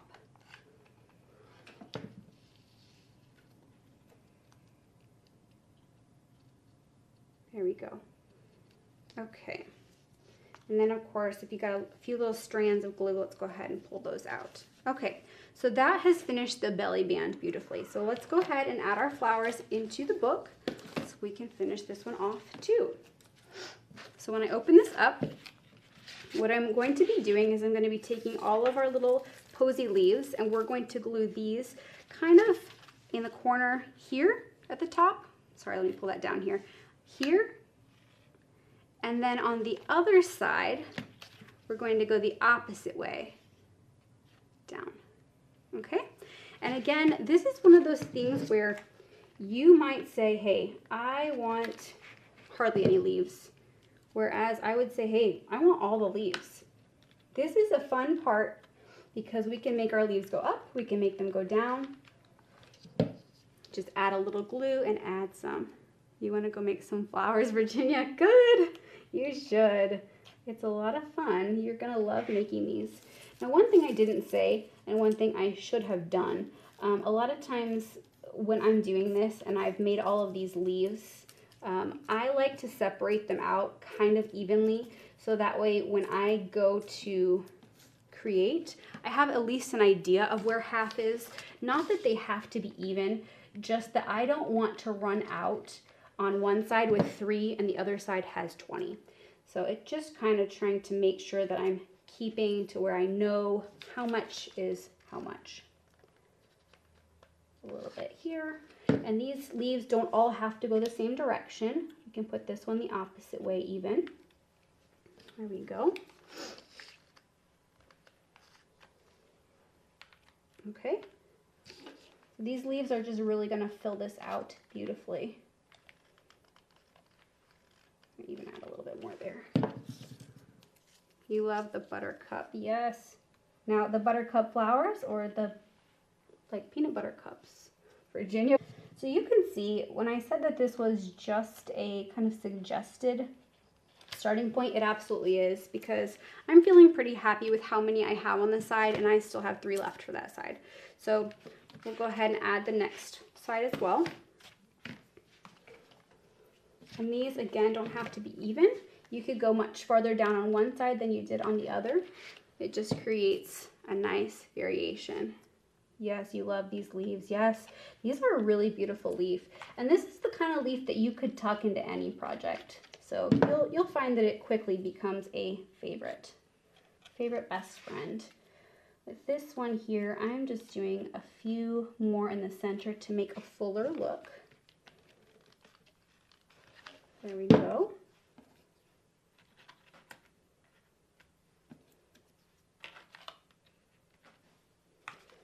Let's do another one, and even one hanging over here. Maybe a little more glue there. There we go. Okay, so this one's really covering the top nicely. And then let's make it go down the side too. You forgot about the book. Yes, yes, absolutely. I know sometimes we get so focused on the flowers in class that we forget what project we're making. I think you're right. Okay, it's easy to do. We get sidetracked by all the fun parts of it. Just kind of continuing to put those leaves in any place that feels nice and full. I'm going to add 2 more and then we'll be done with the leaves. So I am not using quite all of what I have here. And again, that's totally fine. You can use as many or as few as you like. I've got a few left over. It's going to be the exact same thing with our flowers because we've got about 30 flowers between the large and the small ones. So a lot of times, again, if you can kind of just get an idea of where half is, it doesn't have to be perfect. I'm not super particular on whether I'm doing the large or the small flowers for half. I just want them to be just something that I can quick and easy grab, and you'll get the variation either way. Then you're going to just tuck your flowers into the leaves anywhere that there's a hole. And these are all of our kind of tea rose, beautiful little flowers.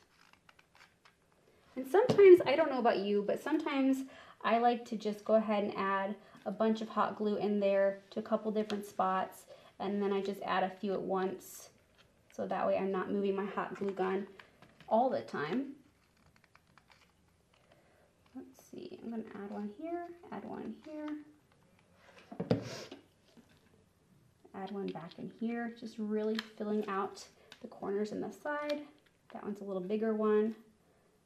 Add a tiny one there. Sometimes they're a little bit more squished and they can fit into tinier spaces. There we go. Add one here, add one here, definitely add one there. Okay. So you can see how quickly this book now is really finishing and taking shape. Let's do this one. There we go. What do you think of that? Isn't it beautiful? Okay. Buttercups and peanut butter cups. Yes, Virginia. Okay. You read my mind. Okay, let's add flowers to this side to really finish this, and then we can add our hinges. So I'm going to start again kind of in the corner. Just feel like that's a nice place to start.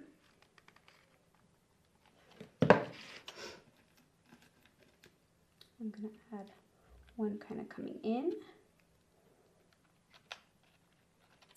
Up there. And I will say this part here is definitely a time and place where it is nice for that hot glue because it does set very quickly.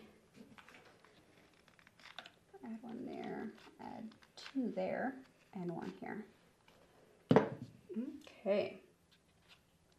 There's one.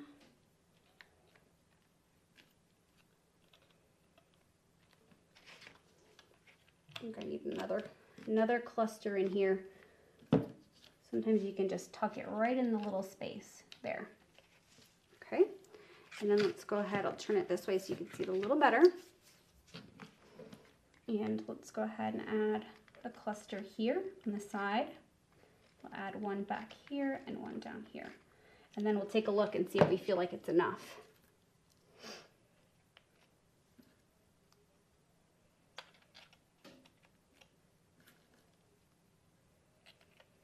There's a tiny one. Okay. What do you think? I think it turned out good. I'm really liking it. Now, of course, like I said, if this isn't quite enough flowers or not enough leaves, you can add more. This is your project and you have a little more to play with, so you can absolutely add more. Okay, so we've got our belly band done. We've got our book done. The next and last piece we have to do is actually adding our hinges. So the first thing I do want to show you is I want to show you the hinges on the book that Uma made. And then I want to show you the hinges on the book that I made last night, just to show you a variation of how we can put these on so you can kind of decide what you're wanting to do. Now, when Uma put hers on, you can see that the hinge is coming out. Hopefully that makes sense. So the little part that pops out is out. Let's see. There we go. You can kind of see that, I think. And I'll pull a hinge out so you can see that more. Whereas with this one, that little hinge part is facing in. So this part is flat. So both ways are great. It's just going to depend what you're wanting it to look like. So with this way, obviously you're able to see the decorative look of my hinge. Now I will say that this book is not going to open completely flat, but it opens perfectly for setting it onto the belly band. Whereas if we did it the other way, this book would open completely flat. So that is just going to be your preference based on which way you want that to happen. And I am going to go ahead now and pull out that hinge. So hopefully we can get a nice close-up of this so that this makes sense again. So with this one, these are the ones that we have on our website. So if we're doing them flat, you can see the image. And then when we flip it over, can you see that? That's the part there that you need to decide. Do you want that facing in or do you want it facing out? If it's facing out, you will not see the decorative part, but your book will lay flat. If it's facing in, you will see the decorative part. Your book will not lay flat, but it will still perfectly sit on the belly band. So I hope that that is making total sense. When you go to put it on your book, it absolutely will. So let's go ahead and let's start working on these. You need 2 of them, and with 2 of them, you're going to go ahead and pull out, let's see here, 8 screws. Okay, we've got that going. So we'll go ahead and put our book together. Make sure that it is the way you want it to be, that the pictures are on the correct side.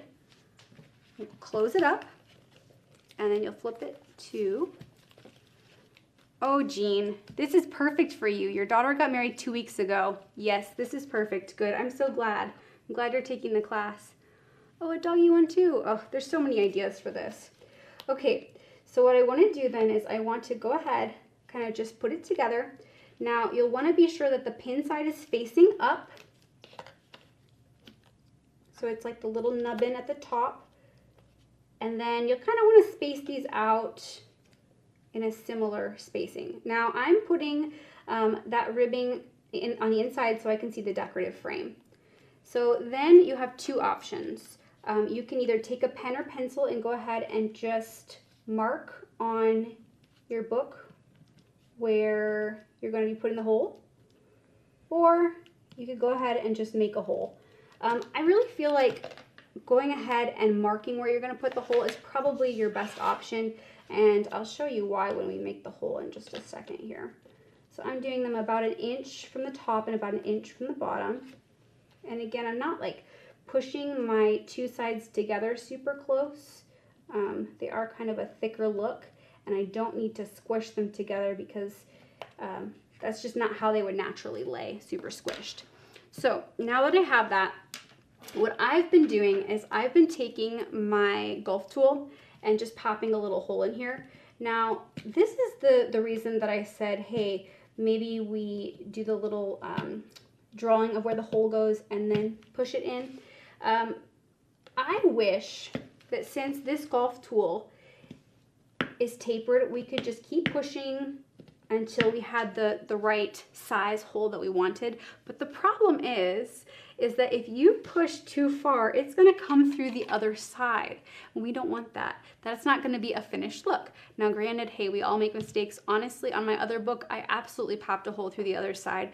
Can you see it? Well, if you look really close, you probably can. But you know how you kind of rub your finger over the hole? It's fine. It's going to be fine. Most people would never see it. So if that happens, it's okay. You don't have to start over. But it's just something to be aware of, that you cannot poke through very far before you get to the other side. So what I want to do is I'm just going to lightly poke in here, and I'm just going to kind of twist around a little bit to kind of widen the hole as best as I can without popping deeper. Now I feel like this is working pretty well. Now at home, if you feel like you have another technique that would work better, I would love to hear it. Absolutely. Can you use the new window hinge dies? That is a wonderful question, Donna. You know what? I think that you could. You would want to be sure that you're using a really nice sturdy paper, or that you're using multiple layers, because the one difference to a hinge, you know, that we're using here today is that it is very, very sturdy versus, you know, when you're using the hinges that you're die cutting, they're paper. So that's just going to be something that you're just going to want to make sure that you reinforce it, so that way it's going to be reinforced there too. But hey, I would try it. Absolutely. I don't know why it wouldn't work. Try it out and see if you like it. Okay, so we've got our holes. So the next part is applying the hinges. Now, I'm just going to be really honest with these screws. They're not really screws when it comes to this, because we're just putting it into paper. They're not screwing onto wood or anything. And so sometimes what I have found that I'm doing is I'm using the Dries Clear glue, and I'm just adding glue kind of around the holes and where my hinge would go, and I'm putting it on there, and then putting the screw in the place where it would go. Now, if you find that you want to use a screwdriver at home, you can. If you want to kind of just pop it in, you can do that. However works best for you to pop that through the hole, because it doesn't 100% screw through. Now, I did go ahead and I grabbed a screwdriver from my husband's tools, just because I felt like it got me a little bit better kind of gripping on my actual hinge, to just pop that right into that hole that we already started to create. Here you can hear it pop right in place. There we go. So that one just popped right in. And then we would want to do the next one. Now I'm going to go ahead, I'm going to do the same one on the same side. So the reason that I had us do this part last is just because I felt like using the Dries Clear glue was one of the best options, because it sticks so nicely. But because I'm using a piece that's a little bit heavier, it does take just a little longer to dry. And so we'll want to, after we add this, we'll want to leave it for just a little while, so that way it can dry and stay nice and sturdy. Okay, so we've kind of got it in that place. And then, like I said, I just like to use the screwdriver because I'm able to pop right into the little screw and just squish it right into place. There we go. And I hold on to the entire thing. I hope you can see that. I'm holding on to this really firmly while I do that. because I'm not trying to squish the paper in. Okay, so then we'll do the next side.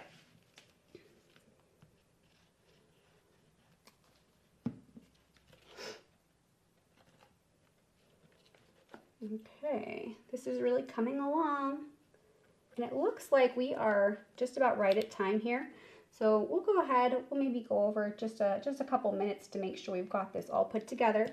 If for some reason you do need to go, I totally understand. I thank you so much for being here, and you can always finish the video with your replay later. Otherwise, we'll just stick around just a couple more minutes to finish this up. There we go. Add a little bit of glue there. Okay. I would love to know how you're liking this hinge idea. This is such a good option. Okay. So this is the last one. We'll go ahead and squish these right in.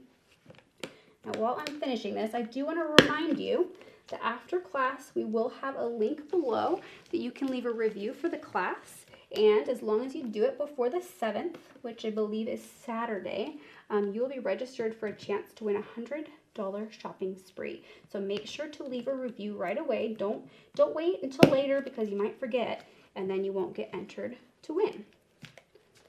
So as we're finishing this, if you kind of are like, okay, gosh, I just don't know if I got quite enough glue, it's okay to go back and add just a little bit more glue. A lot of times I'll add just a little bit kind of where my screws connect, and the reason I do that is because it is going to dry clear, but I just want to be sure that it's sturdy.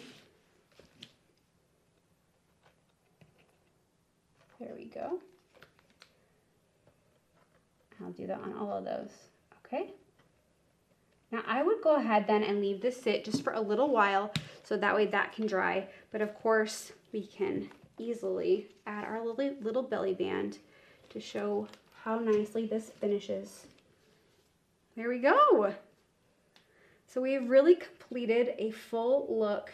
This is something that you can do, of course, for any of your friends and family and change this to however suits for what you are wanting. So I do want to thank you so much for letting me spend part of your Monday. I'm so thankful that Uma created such a beautiful piece that I could help show you how to create. As a thank you for being part of the class, I do want to make sure to let you know there are always going to be items that we forgot to get, or maybe you weren't sure if you wanted, but now you know you want.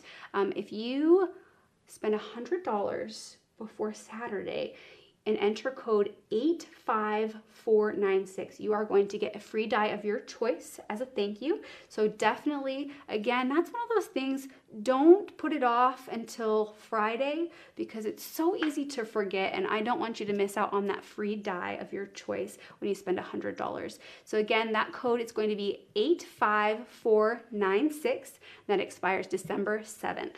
So of course, one of the best things to finish the class is to let you know about the next class available. So the next class is going to be January 2nd at 2 p.m. right here, right in your living room or kitchen or wherever you are. And it's going to be 15 versatile ways to use window dies with circle fold cards. And this is going to be a class that Emma Lou is back for.